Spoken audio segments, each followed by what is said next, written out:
The sun streamed through the narrow, grimy windows of the town's animal shelter, catching motes of dust that danced lazily in the air. Every morning the place was filled with the soft shuffles of volunteers, the quiet clatter of bowls, and the occasional bark that rang like a note of hope. But in the farthest corner of the shelter, behind heavy steel bars and a barricade of caution signs, sat a dog whose very presence silenced the room. His name was Brutus, a massive, hulking German shepherd with fur as dark as midnight and scars crisscrossing his massive muzzle.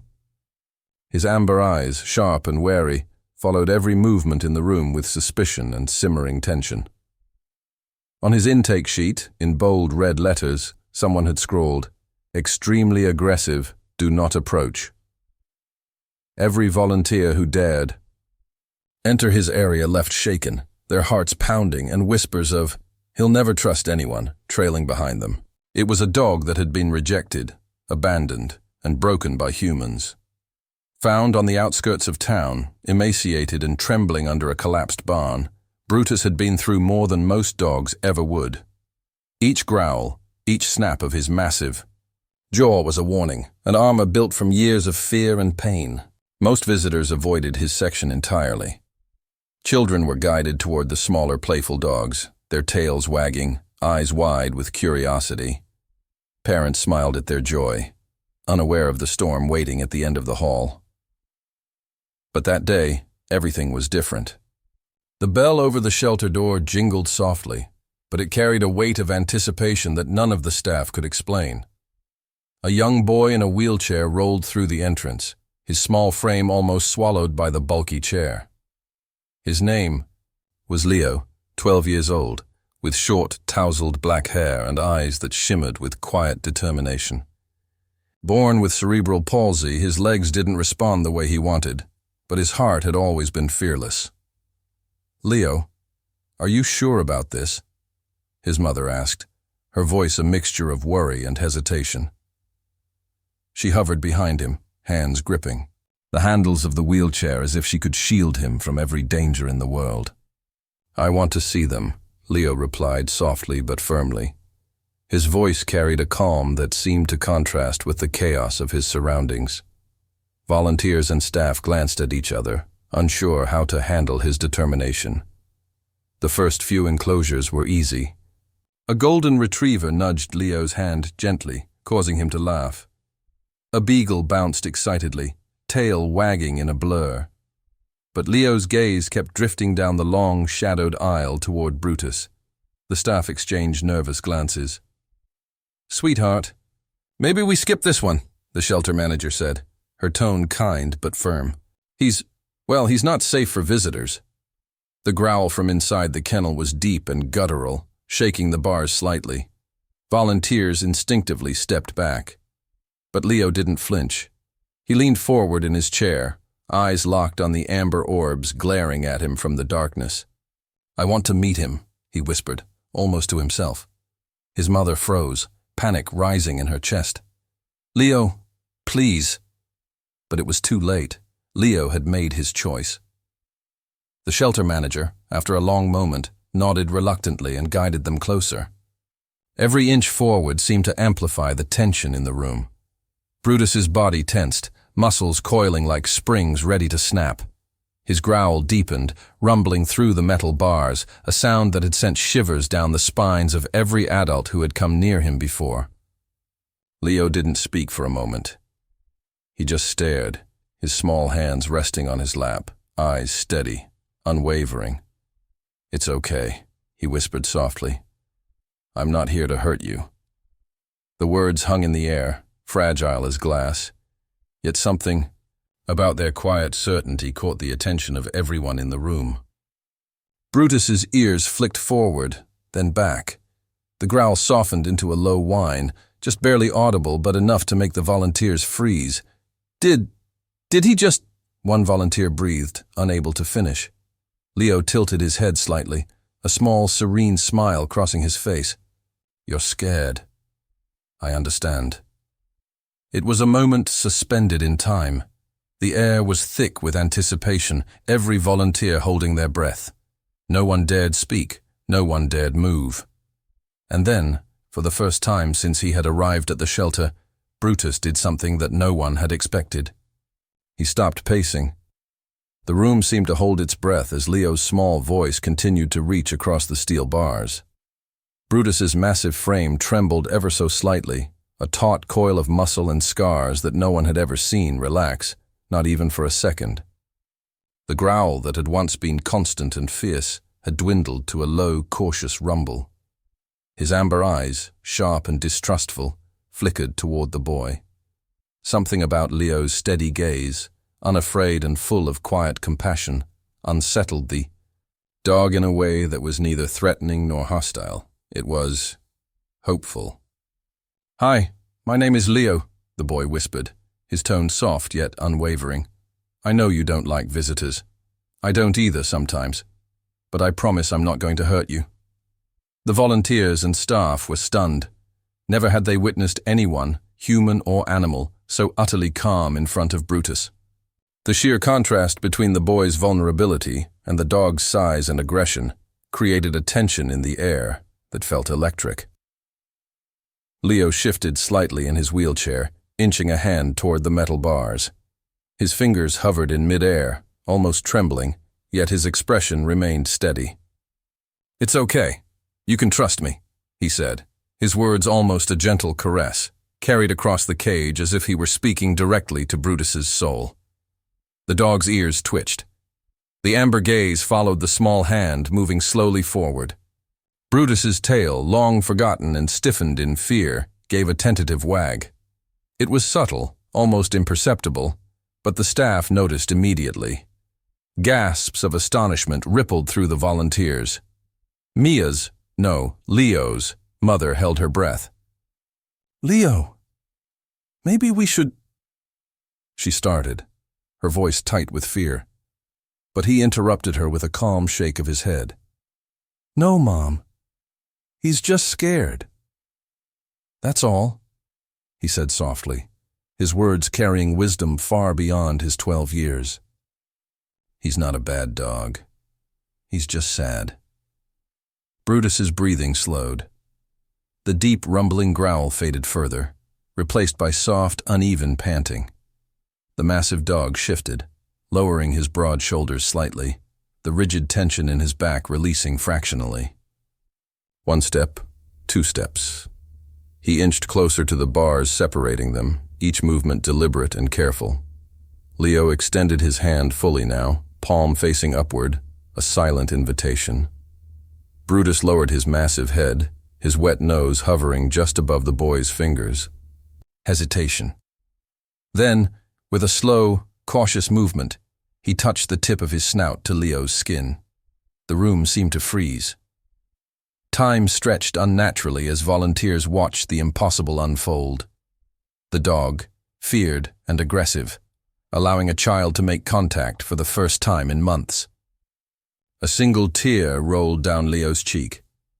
Not from fear, not from pain, but from a profound understanding that passed silently between them. He whispered, "I know you've been hurt. I've been hurt too. But maybe we can heal together." Brutus's amber eyes softened, a flicker of something that resembled hope, recognition or trust appearing within their depths. The dog pressed his massive head more firmly into Leo's hand, resting it there as if seeking comfort, and in return, offering it. A sigh, deep and resonant, escaped Brutus's chest. Volunteers had never heard anything like it before.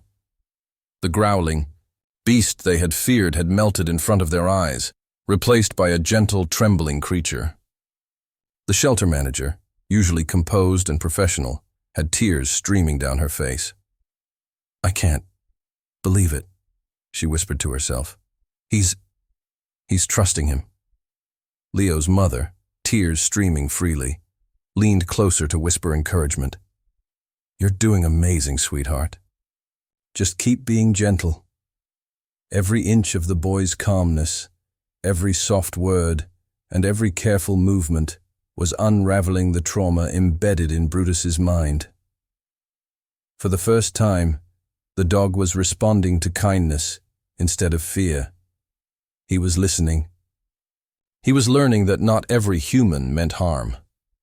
Brutus nudged Leo's hand slightly with his snout, a small, hesitant gesture. And then, as if a dam had broken, he leaned his massive head fully against the boy's palm. The air was electric with relief and awe. Volunteers held their breaths, afraid to disturb the miracle unfolding. "See?" Leo whispered gently. "You're safe now. You can trust me." The shift in the room was palpable. Where there had once been fear, there was now hope. Where aggression had ruled, a fragile trust had begun to bloom. And for the first time in months, maybe years, Brutus allowed himself to experience something he had long forgotten: connection. It was a moment that would forever change the trajectory of both their lives. One child's courage, one dog's willingness to feel had created a ripple effect that everyone in that shelter would remember forever. And while the world outside continued on in its routine, inside that small, sunlit room, a story of redemption and trust had just begun. A story that would touch hearts far beyond the shelter's walls. The afternoon sunlight poured through the tall shelter windows, illuminating dust motes that danced in the golden beams. Yet all eyes were fixed on the small figure in the wheelchair and the massive dog before him. The tension that had gripped the room moments ago had not vanished entirely. It had transformed into something fragile, delicate, and breathtaking. The first true connection between Leo and Brutus. Leo's hand rested gently on Brutus's scarred muzzle, and for the first time, the dog stayed still. His amber eyes, once hard and wary, now shimmered with a complex mix of curiosity, caution, and an almost imperceptible relief. Volunteers and staff exchanged glances, their disbelief barely contained. Some whispered under their breath. Others couldn't help but wipe tears from their eyes. This was not just a small victory. It was a miracle unfolding in real time. "You're doing it, Leo," his mother murmured, her voice trembling with pride and emotion. "You're helping him trust again." Leo smiled faintly, his small hands trembling slightly as he stroked Brutus's fur. He's just like me," he said softly. "Scared, hurt, but he can get better. We just have to be patient." The bulldog's body relaxed further, his massive shoulders lowering almost imperceptibly. Every careful movement, every soft word from Leo seemed to dismantle layers of fear and pain that no one had thought could be touched. Brutus nudged Leo's hand lightly with his wet nose, testing the waters, and then, slowly, rested his heavy head against the boy's lap. It was a monumental gesture, a statement that he was beginning to trust, and perhaps beginning to hope. Volunteers could hardly believe their eyes. "I've never seen anything like this," one whispered, her voice choked. "He wouldn't even let anyone near him a week ago." The shelter manager standing nearby nodded, tears glistening on her cheeks. This is what miracles look like," she said softly. "This child has done what no one else could." Leo leaned closer, his forehead almost touching the massive dog's head. "You've been through a lot, haven't you, Brutus?" he whispered. "But it's okay. You're safe now. We're going to be friends."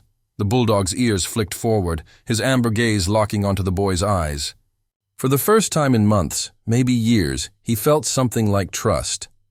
His growls, once constant and threatening, were replaced by gentle, hesitant sighs. The tense energy that had dominated the room now dissolved into an almost tangible warmth. Staff and volunteers held their breath as Leo slowly began to guide Brutus through the motions of simple trust exercises, touching, gentle strokes, verbal reassurance. Every small success was met with quiet gasps or suppressed sobs. The connection between the boy and the dog was not just physical, it was deeply emotional, a bridge between two beings who had both suffered and been misunderstood. "Can he really be this calm?" one volunteer whispered, her voice almost a prayer. "Yes," Leo's mother replied softly, her gaze fixed on the scene. "It's amazing what love can do. He's never experienced it like this before. And Leo, he's never had the chance to show how strong he really is." The dog shifted slightly, leaning further into the boy's lap. His massive head, once a symbol of terror and intimidation, now became a source of comfort and warmth. The boy laughed softly, the sound pure and unburdened, a sharp contrast to the fear and pain that had filled the shelter before. "See, you're okay," he whispered. "We can do this together." As the minutes stretched into hours, the room seemed to breathe along with them. Volunteers began to move quietly, giving the boy and dog space while keeping watch, stunned by the scene of trust and understanding before them. Brutus, once the fiercest, most aggressive animal in the shelter, was now beginning to reveal the gentle soul that had always been buried under layers of fear, trauma, and loneliness. By the end of the day, it was clear. A bond had been forged that defied fear, pain, and circumstance. The boy and the bulldog had become inseparable in those hours, connected by a quiet, profound understanding that transcended words. Everyone who witnessed it knew that the story of Leo and Brutus was far more than a tale of a boy meeting a dog.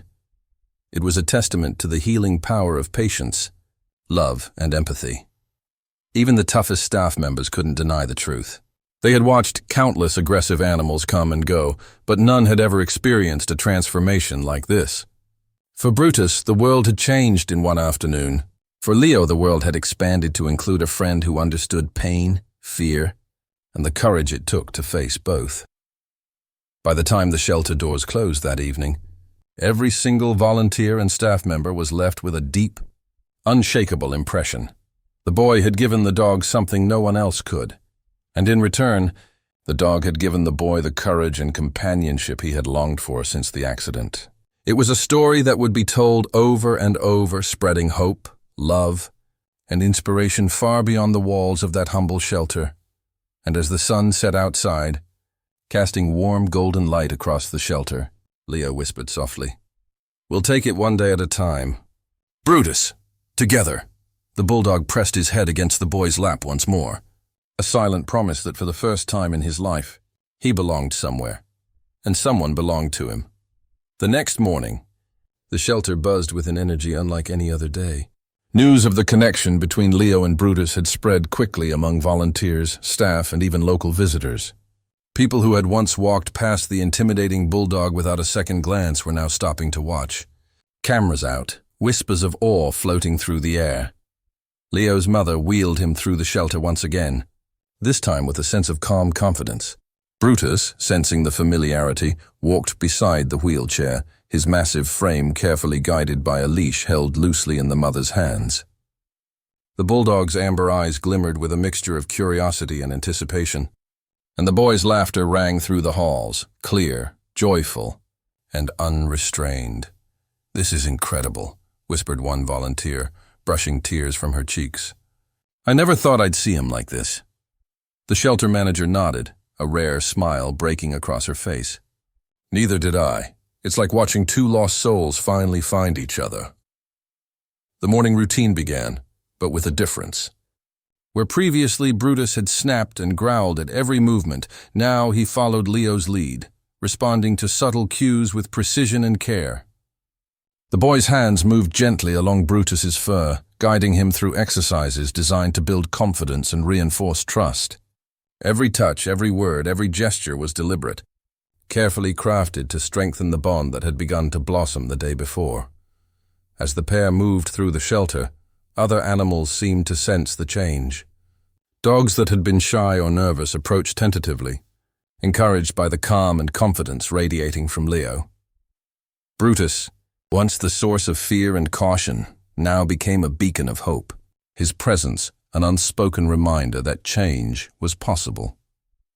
Then came the moment that would be remembered by everyone present, the adoption discussion. The shelter director, a seasoned woman with decades of experience, stepped forward with the adoption papers in hand. She looked at Leo's mother, her eyes soft with emotion. "Are you certain?" she asked gently. "He's a big dog, and even though he's shown remarkable progress, he's still Brutus, a strong personality. Are you ready for that responsibility?" Leo's mother nodded, her voice steady but filled with emotion. "We've never been more ready. Leo and Brutus, they belong together." Leo, for his part, simply smiled, his small hand resting on Brutus's head. "I'll take care of him," he said softly, but with unwavering conviction. "And he'll take care of me." The adoption papers were signed, and the room erupted with quiet cheers and applause. Volunteers hugged each other. Staff exchanged smiles of disbelief, and Brutus, sensing the importance of the moment, let out a deep, contented sigh. For Leo, the adoption was more than a legal formality. It was the culmination of days, weeks, perhaps even years of longing for connection, trust and understanding. Brutus had been the impossible challenge, the intimidating obstacle, and the misunderstood companion all rolled into one. And now, finally, they were free to embark on a life together, unbound by the walls of the shelter. Walking out into the bright sunlight, the world seemed to shimmer with possibility. Neighbors and passers-by stopped to watch as Leo, in his wheelchair, and Brutus, now calm and proud, moved together down the sidewalk. Children waved, adults paused to snap pictures, and a sense of awe settled over the small town. Everyone could see it, the transformative power of empathy, patience, and love. The bulldog, once feared by all, now walked proudly beside the boy, his head held high and his body relaxed. His eyes, still amber but now soft and warm, scanned the surroundings with a newfound confidence. The small town had witnessed a miracle, the kind that words alone could never fully capture. That evening, as Leo and his mother settled Brutus into their home, the sense of calm and accomplishment was palpable. The bulldog explored cautiously but confidently, sniffing corners and furniture, settling into a life that had previously seemed impossible. Leo watched, fascinated and delighted, as Brutus adapted to his new environment with ease. "You see, Brutus," Leo said softly, his voice filled with awe and tenderness, "this is your home now. No more fear, no more loneliness, just us." Brutus nudged his head against Leo's lap, a silent affirmation of trust and gratitude. The boy smiled, brushing the dog's fur gently, feeling a sense of fulfillment he had never known. For the first time in their lives, both boy and dog had found a place where they belonged, a home, a safe haven, and most importantly, each other. The story of Leo and Brutus quickly became the heart of local news, spreading to social media and capturing the attention of hearts far beyond their small town. People everywhere were inspired by the bond, amazed at the courage and resilience of both the boy and the dog. Their journey became a testament to the unspoken truth that love, patience, and determination could transform even the darkest of circumstances. And as night fell, with stars twinkling above and the house quiet except for the gentle breathing of boy and dog, a shared understanding hung in the air. They had been lost once, and now they were found. Together. The morning sun streamed through the windows, casting a golden glow across the room where Leo and Brutus had begun their first full day together at home. It was quiet, peaceful, almost surreal compared to the chaos of the shelter. But anyone who knew the story could feel the gravity of the moment. A young boy, confined to a wheelchair, had tamed the fiercest, most feared dog in the shelter, and now they were building a life together outside those walls. Leo's mother prepared breakfast, while Brutus lounged near the wheelchair, keeping a watchful eye on the boy. He was no longer the snarling, pacing bulldog who had terrified volunteers. He had become a guardian, a companion, and a friend. Each movement was careful, deliberate, every step a testament to trust earned and courage nurtured. Outside, the neighbors had already noticed the change. Children waved as the pair went for short walks down the sidewalk, the dog walking calmly beside Leo's chair. Adults stopped to watch, snapping pictures and whispering in awe. Social media posts from the previous week had gone viral. The video of Leo extending his hand to Brutus, the bulldog hesitating, then leaning into the touch, had already racked up millions of views. But here, in real life, the magic felt even more tangible. "Look at him, Mom," Leo exclaimed, eyes wide with joy. "He's not scary anymore." "No, sweetheart," his mother replied softly, brushing a strand of hair from his face. "He's yours, and he always will be." The first week was filled with small victories. Brutus learned to navigate the new space, respecting boundaries and responding to Leo's gentle commands. Mealtime routines became bonding moments, training exercises turned into play, and quiet afternoons were spent side by side, the boy stroking the dog's fur while Brutus rested his massive head on Leo's lap. Despite the harmony, challenges remained. The community, though supportive, had to adjust. Brutus's size and past reputation required careful management, particularly in public spaces. But Leo's calm confidence and Brutus's transformed demeanor slowly changed perceptions. Where once strangers would cross the street to avoid the dog, now they paused, watched, and sometimes even approached cautiously to pet him. And each positive interaction reinforced the bond between boy and dog, proving that fear could be replaced with understanding. As days turned into weeks, the bond deepened in ways no one had expected. Leo's wheelchair, once a symbol of limitation, became a platform for adventure. Together, they explored local parks, visited nearby schools, and even attended therapy sessions where Brutus's presence provided comfort not only to Leo, but to other children as well. The story that began in fear had blossomed into a narrative of hope, resilience, and the transformative power of compassion. The most remarkable transformation, however, wasn't in Brutus's behavior, it was in Leo himself. Confidence, once hidden behind his cautious movements and quiet demeanor, began to radiate. He spoke more freely, laughed without hesitation, and engaged with friends and neighbors in ways he hadn't before. Brutus had not only found a family, he had given Leo a newfound sense of independence and self-assurance. Social media attention intensified. Videos of Leo and Brutus walking together, playing fetch adapted for wheelchair accessibility, and even sharing quiet moments on the couch, spread across platforms. Viewers worldwide commented on the story, sharing messages of inspiration and gratitude. Many volunteers from the shelter reached out to thank the family for showing them the real potential for connection that existed in every dog. Even those labeled unrecoverable. Months later, the local shelter decided to highlight Leo and Brutus's story as a model of rehabilitation and adoption. They invited the pair to participate in educational events, where children and adults alike learned about animal behavior, empathy, and the life-changing impact of patience. Brutus, once feared and misunderstood, now became a living testament to the idea that love could heal wounds. Both visible and invisible, even in quiet personal moments, the bond between boy and dog remained unshakable. On one rainy afternoon, Leo rested his head against Brutus's side, listening to the soft rhythm of his breathing. "We found each other, didn't we?" he whispered. Brutus responded with a gentle nudge, a silent affirmation that words could never capture.